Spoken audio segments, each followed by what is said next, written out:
नमस्कार, मैं हूं सौरभ शर्मा और आप देख रहे हैं अपडेट इंडिया। आज हम आए जयपुर के परशुराम पार्क में, जहां पे जो है स्कूल लेक्चरर के परीक्षा के विरोध में यहाँ पे कुछ लोग खड़े हैं। और 6 जुलाई को इसकी परीक्षा हुई थी, जिसमें 46,000 लोगों ने एग्जाम दिया, जिसमें से मात्र 6 लोग क्वालिफाई हुए हैं, वो भी अभी तक पास नहीं बताए जा रहे हैं। हम इनसे चर्चा करते हैं कि क्या पूरा मामला है और किस प्रकार से जो परीक्षा हुई थी और किस प्रकार से इसका रिजल्ट है और कितने लोग इसमें पास हुए हैं, किस प्रकार से परीक्षा की गई थी और क्या है ये पूरा मामला। सर, ये एग्ज़ाम आरपीएससी द्वारा 6 जुलाई 2025 को आयोजित करवाया गया, जिसका रिजल्ट 23 सितंबर 2025 को जारी हुआ।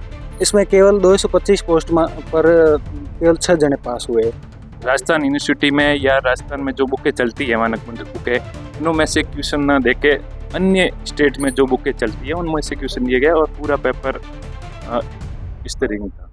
सर, हमारी कार्रवाई ये है कि जो पेपर बनता है उसे ब्लूप्रिंट पे बनाया जाए, जिसमें माध्यमिक स्तर, फिर पीजी लेवल, यूजी लेवल, उन सबको कंक्लूड किया जाए। और पेपर एक संदर्भ जो क्वेश्चन और उसके ऑप्शंस में बैठता है वो संदर्भ वाला पेपर बनना चाहिए। उसके अलावा 219 सीटें जो खाली रह गई है इस बार, उन 219 सीटों को प्रक्रियाधीन भर्ती 2025 की जो चल रही है उसमें ऐड किया जाए।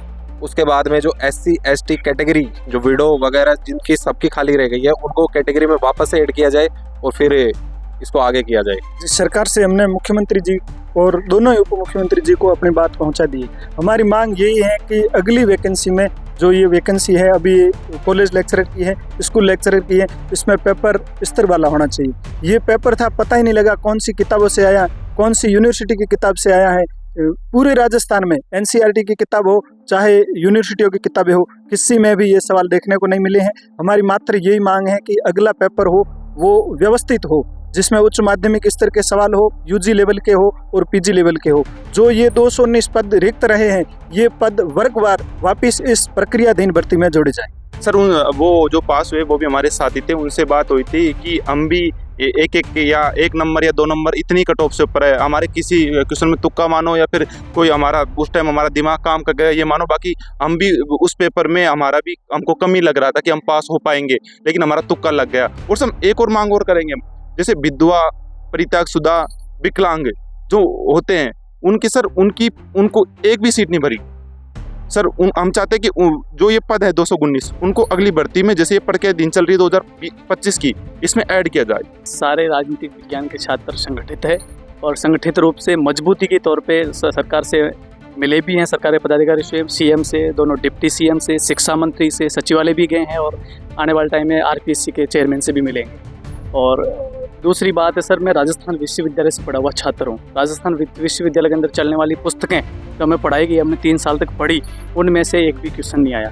तो क्या ये पुस्तकें ऑथेंटिक नहीं है? हमारी योजना है कि हम संवैधानिक तरीकों से प्रदर्शन करते हुए सरकार से अपनी मांग मनवाएं और RPSC तक हमारा मैसेज जाए कि हम जो मांग कर रहे हैं वो जायज़ है, क्योंकि हमने ऐसा कोई अभी तक कार्य नहीं किया है जो असंवैधानिक हो। हम तरीके से चल रहे हैं, जहाँ जो सही माध्यम है उनके सही तरीके से हम हमारी मांग पहुँचा रहे हैं। इस परीक्षा में लगभग जो 90,000 बच्चों ने फॉर्म भरा था और लगभग 45-46,000 बच्चों ने इस एग्ज़ाम को दिया था। जब 6 जुलाई को ये पेपर हुआ था और पेपर हम सब दे रहे थे, उसी दौरान ये आकलन लग गया था कि हर पेपर सेट को करने का एक मानक होते हैं, उसका समय प्रबंधन का ध्यान रखा जाता है। लेकिन जब हम पेपर दे रहे थे उसी समय ये चीज़ हमें पता लग गया था कि यहाँ किसी भी तरह के मानकों का ध्यान नहीं रखा गया है। केवल 6 बच्चे पास करना, जबकि सरकार की योजना ये थी कि ये 225 बच्चों को रोजगार दिया जाए, लेकिन 220 सीटें खाली चली गई। तो हमारे साथ स्कूल के जो लेक्चरर भर्ती परीक्षा में मौजूद परीक्षार्थी थे वो मौजूद थे। उनका कहना है कि जो पूरा मामला है कहीं ना कहीं साबित कर रहा है कि जो पेपर आया वो आउट ऑफ सिलेबस है, क्योंकि 46,000 लोगों द्वारा की गई परीक्षा के अंदर सिर्फ 6 लोगों का पास होना एक इनके लिए गंभीर मुद्दा बनता हुआ नजर आ रहा है। और बेरोजगारों के बीच में ये मुद्दा काफ़ी गरमाया हुआ है। अब इस पे सरकार के आगे क्या जांच करती है और इस पे क्या कार्रवाई करती है, उसके लिए आप बने रहे हमारे साथ और देखते रहे अपडेट इंडिया। मेरे सहयोगी आयुष के साथ मैं सौरभ शर्मा, जयपुर राजस्थान।